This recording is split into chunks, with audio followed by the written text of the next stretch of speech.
नमस्कार, मैं दुष्यंत सिंह स्पेक्ट्रम की मॉडर्न हिस्ट्री की सीरीज में एक बार फिर से आप सभी लोगों का बहुत-बहुत स्वागत करता हूं। आशा करता हूं आप सभी अच्छे होंगे, आपकी तैयारी भी बहुत ही शानदार तरीके से चल रही होगी। स्पेक्ट्रम का 8वां और 9वां अध्याय बेसिकली सामाजिक सांस्कृतिक सुधार आंदोलनों से ही संबंधित है। 8वें अध्याय में हमने इन सभी आंदोलनों की पृष्ठभूमि, बैकग्राउंड के विषय में बात किया। इन आंदोलनों के उदित होने के पीछे जो रीजन्स थे, उनके बारे में हमने पढ़ा और 9वें अध्याय में हम पढ़ रहे थे इन आंदोलनों से जुड़े हुए प्रमुख व्यक्तियों के बारे में और इन सामाजिक सांस्कृतिक सुधार आंदोलनों के अंतर्गत जो विभिन्न संस्थाएं या संगठन स्थापित किए गए और उन्होंने समाज को क्या शिक्षाएं देने का प्रयास किया, क्या उनकी टीचिंग्स रही, उनके बारे में हम पढ़ रहे थे। थोड़ा सा जो 9वां अध्याय है लेंदी था, बड़ा चैप्टर था, तो इसलिए मैंने इसको पार्ट्स में डिवाइड किया था। 3 पार्ट इस चैप्टर से रिलेटेड मैं ऑलरेडी आपको प्रोवाइड करा चुका हूं और ये इसका अंतिम पार्ट है। इसी के साथ में आपका 9वां अध्याय और सामाजिक सांस्कृतिक सुधार आंदोलनों वाला जो पूरा का पूरा टॉपिक है वो यहाँ से समाप्त हो जाएगा। ठीक है, तो चलिए स्टार्ट करते हैं और बात करते हैं अहमदिया आंदोलन के विषय में। अहमदिया आंदोलन की स्थापना किसने की? मिर्जा गुलाम अहमद ने की। कब की? 1889 में। कहाँ से स्टार्ट हुआ था अहमदिया आंदोलन? तो ये पंजाब से स्टार्ट हुआ था और पंजाब में भी स्पेसिफिकली अगर हम स्थान की बात करें तो गुरदासपुर जिले में कादिया नगर नामक एक स्थान पड़ता है, वहां से 1889 में अहमदिया आंदोलन की शुरुआत हुई थी। ये जो अहमदिया आंदोलन था, ये विशेष रूप से उदारवादी सिद्धांतों पर आधारित था और इस आंदोलन को हम एक धर्म सुधार आंदोलन के रूप में देख सकते हैं। इसके जो भी लीडर्स थे, इसके जो भी नेता थे, वे खुद को एक अवतार की तरह लोगों के सामने प्रेजेंट करने का काम करते थे। यानी क्योंकि ये मुस्लिम धर्म से जुड़ा हुआ था और मुस्लिम धर्म के जो पैगंबर थे हजरत मोहम्मद, तो हजरत मोहम्मद की तरह ही इसके जो नेता थे, इस आंदोलन के जो भी प्रमुख व्यक्ति थे, वे खुद को एक अवतार की तरह लोगों के सामने प्रदर्शित करते थे। गैर मुसलमानों के प्रति जो जिहाद या धर्म युद्ध का जो एक कॉन्सेप्ट रहता है, उसको बंद किए जाने की मांग अहमदिया आंदोलन के द्वारा उठाई गई थी। इस पूरे आंदोलन से जुड़े हुए जितने भी सिद्धांत थे, इसके जो प्रिंसिपल्स थे, उनकी व्याख्या की गई है एक पुस्तक में जिसका नाम है बराहीन ए अहमदिया। ये जो पुस्तक थी बराहीन ए अहमदिया, ये गुलाम अहमद के द्वारा ही लिखी गई थी। ठीक है, इसके बाद में सर सैयद अहमद खान के बारे में देखेंगे और उनसे जुड़े हुए अलीगढ़ आंदोलन के बारे में चर्चा करेंगे और बात करेंगे कि अलीगढ़ आंदोलन ने क्या-क्या प्रमुख इम्प्लीमेंट करने की कोशिश की समाज में और क्या-क्या इससे जुड़ी हुई चीज़ें हैं जो आपके परीक्षा के पॉइंट ऑफ व्यू से ज़रूरी हो सकती हैं। तो सबसे पहले थोड़ा-सा एक इंट्रोडक्शन देखते हैं सर सैयद अहमद खान का। जन्म इनका 1817 में हुआ था, मृत्यु इनकी 1898 में हुई। इनका जन्म दिल्ली के एक प्रतिष्ठित मुस्लिम परिवार में हुआ था और ये ब्रिटिश शासन के अधीन सरकारी सेवा में थे, न्यायिक सेवा में ये कार्य करते थे और इनको एक अंग्रेज भक्त नौकरशाह की तरह आप देख सकते हैं। 1878 में ये इंपीरियल लेजिस्लेटिव काउंसिल के सदस्य बने और क्योंकि ये कहीं न कहीं कह सकते हैं कि जो ब्रिटिश शासन था या अंग्रेजी सरकार थी उसके समर्थक थे, तो इसी वजह से या इसी भक्ति से प्रसन्न होकर के 1888 में ब्रिटिश सरकार के द्वारा इनको नाइटहुड की उपाधि से भी सम्मानित किया गया था। 1875 में इन्होंने मोहम्मडन एंग्लो ओरिएंटल कॉलेज की स्थापना की अलीगढ़ में और यही आगे चल करके एएमयू के रूप में जाना जाता है, अलीगढ़ मुस्लिम यूनिवर्सिटी के रूप में जाना जाता है। इन्होंने समाज में कुछ जो प्रचलित प्रथाएं थीं खास करके मुसलमानों में उनका विरोध किया, जैसे जो तलाक की व्यवस्था है मुस्लिम समाज में, तो उसमें इन्होंने कहा कि तलाक जब भी महिलाओं को दिया जाता है तो केवल पुरुषों की सहमति उसमें, यानी पुरुष का जब भी मन है तो वो महिला को तलाक दे देता है। इनका मानना था कि जब भी तलाक जैसी कुछ चीजें होती हैं तो उसमें महिलाओं की भी सहमति लेना आवश्यक है, तो इन्होंने इस चीज की डिमांड रखी। पीरी और मुरीदी प्रथा की इनके द्वारा निंदा की गई। मुसलमानों में जो पीरी और मुरीदी प्रथा चलती थी, पीर का मतलब आप एक तरीके से समझ सकते हैं आध्यात्मिक गुरु, पीर को शेख भी कहा जाता है और मुरीद का मतलब होता है शिष्य। ठीक है, तो एक पीर हो गया, एक शेख हो गया या फिर एक आध्यात्मिक गुरु हो गया मुस्लिम धर्म का, और वो अपनी टीचिंग्स को अपने जो मुरीद हैं, अपने शिष्य हैं, उनको बता रहे हैं और आगे चल करके उन्हीं की टीचिंग्स को या उन्हीं के जो सिद्धांत हैं उनको उनके मुरीदों के द्वारा, उनके शिष्यों के द्वारा सोसाइटी में फैलाया जा रहा है। तो ये जो प्रथा थी पीरी और मुरीदी, इसकी निंदा जो है सर सैयद अहमद खान के द्वारा की गई थी। इन्होंने एक पत्रिका निकाली थी तहज़ीब उल अखलाक नाम से। ठीक है, इसका नाम भी आप याद रखेंगे। और स्टार्टिंग में देखिए इनके व्यवहार में कुछ परिवर्तन देखने को मिलते हैं। जब भी हम सर सैयद अहमद खान के बारे में पढ़ते हैं तो हमको शुरुआत में ऐसा लगता है कि सर सैयद अहमद खान कहीं न कहीं हिंदू मुस्लिम एकता के पक्षधर थे। मतलब ये ऐसी बात नहीं करते थे कि गैर मुसलमान व्यक्ति जो हैं या हिंदू जो हैं उनको एक अलग दृष्टि से देखा जाए, क्योंकि इन्होंने एक बार कहा था हिंदू और मुसलमान जो दोनों संप्रदाय हैं या हिंदू और मुस्लिम लोग जो हैं, ये भारत की 2 सुंदर आँखें हैं। तो इस स्टेटमेंट से आप इनकी थिंकिंग समझ सकते हैं कि ये हिंदू और मुस्लिम में भेद नहीं करते थे। लेकिन इनके द्वारा जो अलीगढ़ आंदोलन चलाया गया था, उसमें कालांतर में कुछ ऐसी चीज़ें हुईं, यानी मुस्लिम जो भी समाज था या जिस मुस्लिम समाज के हितों के ये पक्षधर थे, उनके हितों की रक्षा करते-करते कहीं न कहीं आगे चल कर के ये अंग्रेजी सरकार के इतने भक्त हो गए कि इन्होंने जो अंग्रेज़ों की नीति थी हिंदू और मुसलमानों में फूट डालने की, फूट डालो और राज करो। तो आगे चल कर के कहीं न कहीं ये मुसलमानों के हितों के प्रति इतने संबद्ध हो गए कि इन्होंने मुसलमानों की अंग्रेजी सरकार की जो फूट डालो और राज करो वाली नीति थी, उसका भी कहीं न कहीं प्रत्यक्ष रूप से समर्थन करना प्रारंभ कर दिया था। है ना? तो यहाँ पे देखते हैं अलीगढ़ आंदोलन के उद्देश्य, जिन उद्देश्यों को लेकर के इनके द्वारा अलीगढ़ आंदोलन स्टार्ट किया गया था। इसका उद्देश्य था कि इस्लाम के दायरे में रहकर भारतीय मुसलमानों के बीच में जो मॉडर्न एजुकेशन है, पाश्चात्य शिक्षा है, उसका प्रसार किया जाए। क्योंकि कहीं न कहीं जैसे दोनों समुदायों की बात करें तो मुस्लिम समुदाय जो था कहीं न कहीं शिक्षा के क्षेत्र में अन्य समुदायों की अपेक्षा पिछड़ा हुआ था। तो ये चाहते थे कि इनके बीच में मॉडर्न एजुकेशन जो वेस्टर्न एजुकेशन है, पाश्चात्य शिक्षा है, अंग्रेजी शिक्षा है, इसका प्रसार किया जाए और इनको ज़्यादा से ज़्यादा नौकरियाँ दिलाई जाएँ, रोज़गार के अवसर इनके लिए उपलब्ध कराए जाएँ। है ना? मुस्लिम समाज में जो भी कुछ कुरीतियाँ थीं, जैसे पर्दा प्रथा हो गया, बहुपत्नी प्रथा हो गई, विधवा विवाह, स्त्री शिक्षा, दास प्रथा, तलाक इत्यादि में जहाँ-जहाँ सुधार की आवश्यकता थी, उसके लिए इन्होंने काम किया। कुरान की उदार व्याख्या पर इनकी जो विचारधारा थी वो आधारित थी और इन्होंने विशेष रूप से मुस्लिम हितों की पूर्ति के लिए अंग्रेजों से अपने संबंधों को सुधारने पर बल दिया। यानी इनका ये उद्देश्य था कि पहले तो के एजुकेट किया जाए मुस्लिमों को, एजुकेट करने के बाद में इनको ज़्यादा से ज़्यादा नौकरियों के अवसर उपलब्ध कराए जाएँ। अब नौकरी क्योंकि भारत में स्वतंत्र शासन तो था नहीं, ब्रिटिश सरकार के अंतर्गत ही पूरे भारत की शासन व्यवस्था जो है वो चलाई जा रही थी, तो नौकरी भी कहाँ मिलती? अंग्रेज़ों के अधीन मिलती।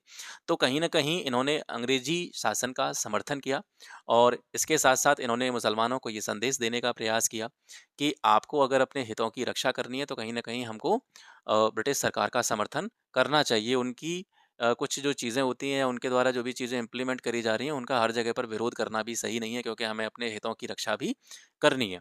तो इनके बारे में ये कहा जा सकता है कि सैयद अहमद जो थे मुसलमानों में शिक्षा और रोज़गार के जो मुद्दे थे उसको लेकर के अंग्रेजी शासन के प्रति इतने वशीभूत हो जाते हैं आगे चल कर के, स्टार्टिंग में ऐसे नहीं थे कि बाद में उन्होंने अंग्रेजी शासन की जो फूट डालो राज करो जैसी नीतियाँ थी उनका भी समर्थन करना प्रारंभ कर दिया। इसके बाद में देवबंद स्कूल, दारुल उलूम के नाम से भी इसको जाना जाता है। इस आंदोलन के बारे में पढ़ेंगे। ये 1866 में प्रारंभ हुआ और कहाँ से? सहारनपुर के देवबंद से इसकी स्टार्टिंग हुई और इसके जो प्रमुख नेतृत्वकर्ता थे वो थे मोहम्मद कासिम नानूतवी और राशिद अहमद गंगोही। इनके द्वारा देवबंद स्कूल की स्थापना की गई। उद्देश्य क्या थे?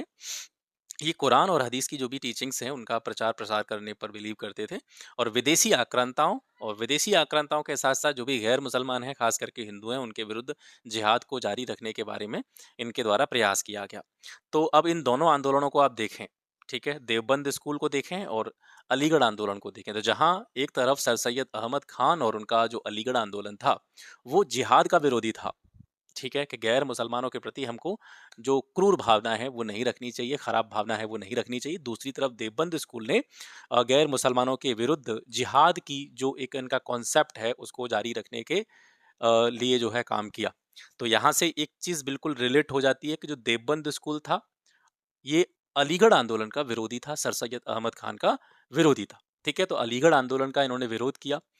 लेकिन इसके साथ-साथ इसी समय पर जब कांग्रेस की स्थापना हो चुकी थी, जब ये आंदोलन स्टार्ट हुआ क्योंकि ये तो 1866 में आया, 1885 में कांग्रेस का गठन हो चुका था, कांग्रेस की स्थापना हो चुकी थी। तो कांग्रेस जैसी संस्थाओं के गठन का इन्होंने स्वागत भी किया। सर सैयद अहमद खान के संगठन संयुक्त राष्ट्रवादी संघ और मोहम्मडन एंग्लो ओरिएंटल एसोसिएशन, इन दोनों संगठनों के खिलाफ देवबंद स्कूल के द्वारा फतवा भी जारी किया गया। ठीक है? सर सैयद अहमद खान के जो विचार थे मुसलमानों के प्रति, तो इन विचारों के बारे में देवबंद स्कूल का ये मानना था कि जो सैयद अहमद के विचार हैं, ये मुस्लिम समाज के लिए कहीं न कहीं आत्मघाती साबित हो सकते हैं। देवबंद स्कूल के कुछ अन्य समर्थकों के नाम भी यहाँ से आपको पता होना चाहिए, जैसे मोहम्मद उल हसन, ये भी इसी से जुड़े हुए थे। शिबली नुमानी विशेष रूप से आप याद रखेंगे। शिबली नुमानी इन्होंने नदवतुल उलेमा एवं दारुल उलूम की स्थापना की और ये शिक्षा पद्धति में अंग्रेजी और यूरोपीय विज्ञान के सम्मेलन के पक्षधर थे। इसके बाद में पारसी सुधार आंदोलन के बारे में बात करेंगे। ये भी कहीं न कहीं धर्म सुधार आंदोलन के तौर पर आप इसको देख सकते हैं। 1851 में पारसी सुधार आंदोलन के तहत रहनुमाई माज़दाइन सभा की स्थापना होती है। इसके संस्थापक सदस्यों के नाम ज़रूर याद रखेंगे, यहाँ से प्रश्न पूछा जा चुका है पूर्व में भी। तो रहनुमाई माज़दाइन सभा के जो संस्थापक सदस्य कह लीजिए या प्रमुख नेता कह लीजिए, वो हैं नौरोजी फरदोंजी, दादा भाई नौरोजी, के.आर. कामा और एस.एस. बंगाली, है ना? तो ये सभी ने एक दूसरे के साथ में सहयोगात्मक रुख अपनाते हुए रहनुमाई माज़दाइन सभा की स्थापना की थी। यहाँ से प्रश्न इस तरीके से बना है कि निम्न में से कौन रहनुमाई माज़दाइन सभा से संबंधित नहीं था? इस तरीके से तो ये चारों नाम आपको याद रखने हैं। नौरोजी फरदोंजी, दादा भाई नौरोजी, के.आर. कामा और एस.एस. बंगाली, ठीक है? इसी रहनुमाई माज़दाइन सभा के अंतर्गत पारसियों में कहीं न कहीं अवेयरनेस लाने के लिए एक पत्रिका निकाली जाती थी, रास्त गुफ्तार, और इसकी जो कॉन्सेप्ट था रहनुमाई माज़दाइन सभा का, इसकी जो भी विचार थे, सिद्धांत थे, उद्देश्य थे, उनको लोगों तक पहुँचाने के लिए इस रास्त गुफ्तार पत्रिका का सहारा लिया गया, ठीक है? सिख सुधार आंदोलनों के बारे में थोड़ा-सा देखेंगे। इन आंदोलनों के तहत सिंह सभा की स्थापना होती है सबसे पहले। सिंह सभा आंदोलन का नाम भी इसको दे देते हैं। 1873 में अमृतसर में जो है ये स्टार्ट हुआ। उद्देश्य क्या था? सिखों के लिए आधुनिक पाश्चात्य शिक्षा का एक तरीके से कह सकते हैं वकालत करना, और ईसाई मिशनरियों और हिंदू रूढ़िवादियों के विरुद्ध संघर्ष करना, ये जो है सिंह सभा आंदोलन के उद्देश्य थे। सिंह सभा आंदोलन के तहत ही पंजाब में खालसा स्कूलों की स्थापना भी की गई थी। सिख सुधार आंदोलनों के अंतर्गत ही एक और आंदोलन आता है, अकाली आंदोलन, ठीक है? बेसिकली अकाली आंदोलन जो था, ये सिंह सभा आंदोलन की ही एक ब्रांच थी, उसी की एक शाखा के तौर पर आप इसको ले सकते हैं। इसका उद्देश्य था प्रमुख रूप से गुरुद्वारों का प्रबंध सुधारना, क्योंकि गुरुद्वारों पर भ्रष्ट महंतों का कब्जा था, वो अपनी तरीके से उनको डील कर रहे थे, अपने तरीके से उसकी जो भी कार्य व्यवस्था थी, उसका संचालन कर रहे थे। तो उन भ्रष्ट महंतों से गुरुद्वारों को मुक्त कराने के लिए और उसका जो भी मैनेजमेंट है, उसको सुधारने के लिए अकाली आंदोलन चलाया गया था। और अकाली आंदोलन के प्रयासों से ही 1922 में सिख गुरुद्वारा एक्ट जो है, वो पारित किया गया, और 1925 में इसमें संशोधन भी किया गया। और इसी सिख गुरुद्वारा एक्ट के द्वारा गुरुद्वारों का जो प्रबंध था, जो भी मैनेजमेंट था, वो शिरोमणि गुरुद्वारा प्रबंधक कमेटी को सौंप दिया गया। ये जो कमेटी थी, ये सिखों की शीर्ष संस्था के तौर पे जानी जाती है, ठीक है? इसके बाद में थियोसॉफिकल मूवमेंट आता है, थियोसॉफिकल आंदोलन आता है, और इसके प्रणेता माने जाते हैं मैडम एच.पी. ब्लावत्स्की और कर्नल एम.एस. अल्काट, दोनों महत्वपूर्ण नाम हैं, याद रखेंगे। इनके द्वारा ही थियोसॉफिकल सोसाइटी की स्थापना की गई थी। याद रखने योग्य बात यह है कि थियोसॉफिकल सोसाइटी की स्थापना सबसे पहले अमेरिका में हुई थी 1875 में। बाद में 1882 में इसका जो मुख्यालय था, वो भारत में कहाँ पे बनाया गया? मद्रास के अड्यार में, ठीक है? मद्रास के निकट ही अड्यार है, वहां पे जो है थियोसॉफिकल आंदोलन का जो हेड ऑफिस था, वो बनाया गया। प्रमुख उद्देश्य या विचार क्या थे थियोसॉफिकल मूवमेंट के? हिंदू धर्म की जो प्राचीन विरासत थी, उसको फिर दोबारा से पुनर्स्थापित करने का प्रयास इस मूवमेंट के अंतर्गत किया गया। ये लोग बेशक विदेशी थे, लेकिन फिर भी ये हिंदू धर्म का जो कॉन्सेप्ट है कर्म और पुनर्जन्म वाला, उसमें बिलीव करते थे, और हमारा जो प्राचीन ध्यान पद्धति है, योग पद्धति है, उसको इन्होंने सपोर्ट करने का काम किया। 1907 में कर्नल अल्काट की मृत्यु हो जाती है, और उसके बाद में इस थियोसॉफिकल मूवमेंट की जो बागडोर है, वो आ जाती है एनी बेसेंट के हाथ में। ये जो है इसकी अध्यक्ष बनती हैं।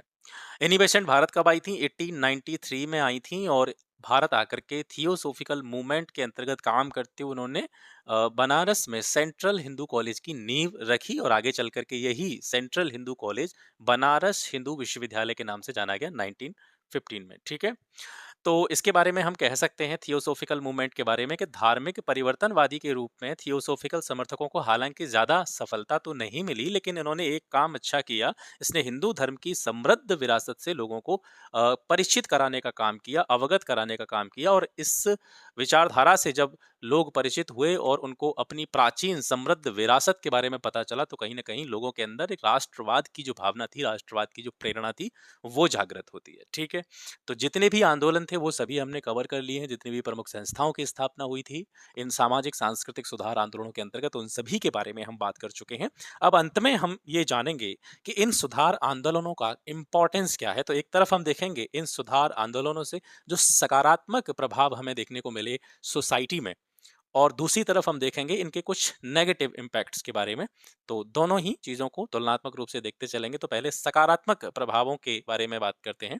इन सामाजिक सांस्कृतिक सुधार आंदोलनों का समाज में क्या पॉजिटिव इम्पैक्ट पड़ा? सबसे पहला तो ये हुआ कि स्वतंत्रता और समानता की जो अवधारणा थी, उसका विकास जो है भारतीय समाज में धीरे धीरे डेवलप हुआ।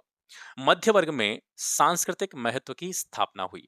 मध्य वर्ग, इसके बारे में मैं आपको पहले भी बता चुका हूँ। मध्य वर्ग जब भी आता है इस काल में, जब हम मध्य वर्ग का नाम लेते हैं, तो मध्य वर्ग में आता है तत्कालीन जो ब्रिटिश पाश्चात्य शिक्षा से प्रभावित युवा वर्ग था, खास करके नौकर पेशा या नौकरशाह वर्ग था, वो मध्य वर्ग की कैटेगरी में आता है। तो ये कहीं न कहीं ये जो वेस्टर्न एजुकेशन थी, वेस्टर्न कल्चर थी, ये उससे प्रभावित थे और चाहते थे कि ब्रिटिश शासन अगर भारत में है तो कहीं न कहीं मॉडर्नाइज़ेशन को बढ़ावा मिलेगा, आधुनिकीकरण को बढ़ावा मिलेगा और उपेक्षा कहीं न कहीं धीरे-धीरे ये भारतीय प्राचीन समृद्ध संस्कृति है, उसकी बारे में कहीं न कहीं ये उपेक्षा करते चले आ रहे थे। तो इन सामाजिक सांस्कृतिक सुधार आंदोलनों के फलस्वरूप ये एक परिवर्तन आया, खास करके मिडिल क्लास में, मध्य वर्ग में, कि सांस्कृतिक महत्व को ये पहचानने लग गए। अपनी जो भारत की प्राचीन सांस्कृतिक विरासत है उसके बारे में इनको जो उसकी जो महत्व है उसका, वो उसके बारे में इनको पता चला।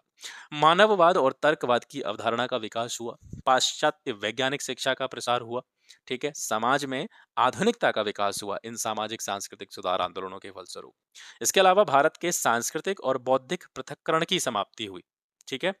क्योंकि यहाँ पर हम देखेंगे, जैसे हम नकारात्मक प्रभावों के बारे में जब बात करेंगे तो हम ये देखेंगे कि इस काल में एक प्रमुख चीज़ ये हुई कि भारत की प्राचीन जो संस्कृति थी उसके बारे में तो बातें हुई, लेकिन क्योंकि ये काल जो था मध्यकाल के बाद का काल था, तो मध्यकाल में भी भारत की संस्कृति में जो विकास हुआ, जो नवाचार हुए, उनको कहीं न कहीं नज़रअंदाज कर दिया गया। तो यहाँ से ये जो धार्मिक आंदोलन थे, इनसे इतना प्रभाव पड़ा कि भारत का सांस्कृतिक और बौद्धिक जो पृथक्करण हो रहा था, वो धीरे-धीरे समाप्त हो गया। विभिन्न सामाजिक कुरीतियों का अंत हुआ, क्योंकि हम स्टार्टिंग से ही पढ़ते चले आ रहे हैं, चाहे सती प्रथा हो, शिशुवध हो, कन्या हत्या हो गई, है ना? विधवा पुनर्विवाह से जुड़ी हुई चीज़ें हो गईं, जाति व्यवस्था से जुड़ी हुई चीज़ें हो गईं, तो बहुत सारी कुरीतियाँ और बहुत सारे आडंबर जो थे, वो समाज में व्याप्त थे। उसमें से बहुत सारी चीज़ों का अंत भी इन सामाजिक सांस्कृतिक सुधार आंदोलनों के फलस्वरूप हुआ। राष्ट्रीय चेतना का विकास हुआ। तो ये कुछ प्रमुख ऐसी चीज़ें थीं जो सकारात्मक तौर पर ली जा सकती हैं। अब इन सुधार आंदोलनों से नकारात्मक प्रभाव क्या पड़े? देखिए, समाज का जो आधार था वो थोड़ा-सा संकुचित हुआ। संस्कृति के कुछ चुनिंदा पहलुओं को ज़्यादा महत्व दिया गया।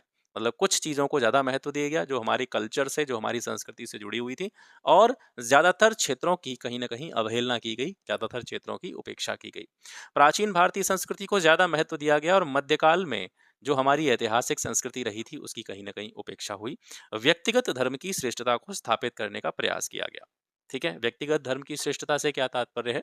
जैसे कि अलग-अलग धर्मों से जुड़े हुए आंदोलन चले, अलग-अलग धर्मों से जुड़ी हुई संस्थाएँ और संगठनों की स्थापना हुई और उन्होंने सिर्फ़ अपने धर्म में ही चीज़ों को सुधारने पर बल दिया। अपने ही समुदाय या अपने ही वर्ग के लोगों को, उनकी स्थिति को सुधारने के बारे में लगातार उनके द्वारा प्रयास किया गया। एक वृहद स्तर पर, या कह सकते हैं केंद्रीय स्तर पर, इन सभी चीज़ों को, या जो भी बुराइयाँ या कुरीतियाँ व्याप्त थी, उनको दूर करने का प्रयास नहीं किया गया। तो व्यक्तिगत धर्म की श्रेष्ठता को स्थापित करने का प्रयास हुआ। प्राचीन संस्कृति की व्याख्या में समाज की कुछ जातियों की उपेक्षा की गई। जब भी प्राचीन संस्कृति की बात आती थी तो फिर वही चतुर्वर्ण व्यवस्था समाज की, ब्राह्मण, क्षत्रिय, वैश्य, शूद्र। तो यहाँ से कहीं न कहीं जो निम्न जाति के लोग थे या निम्न वर्ग के लोग थे, उनकी उपेक्षा हुई। सांप्रदायिकता के उद्भव एवं विकास में अप्रत्यक्ष रूप से इन सामाजिक सुधार आंदोलनों ने योगदान दिया। ठीक है? क्योंकि इसका भी रीज़न आप वहीं से समझ सकते हैं, जैसे कि अभी मैं बात कर रहा था, अलग-अलग धर्म थे, अलग-अलग वर्ग थे और वे अपने-अपने वर्ग या अपने-अपने धर्म या अपने-अपने समुदाय में व्याप्त कुरीतियों और बुराइयों को दूर करने के प्रयासों में लगे रहे, और तो इसने कहीं न कहीं सांप्रदायिकता के उद्भव और विकास में इनडायरेक्टली कंट्रीब्यूशन किया। ठीक है? तो ये हो गया आज का सेशन। आशा करता हूँ आज का क्लास आपको अच्छा लगा होगा। क्लास अगर पसंद आता है तो इसको अपने फ्रेंड्स के साथ में शेयर ज़रूर कीजिएगा। आज के लिए बस इतना ही। मिलते हैं आपसे नेक्स्ट चैप्टर में एक नए टॉपिक के साथ में। तब तक के लिए नमस्कार। जय हिंद।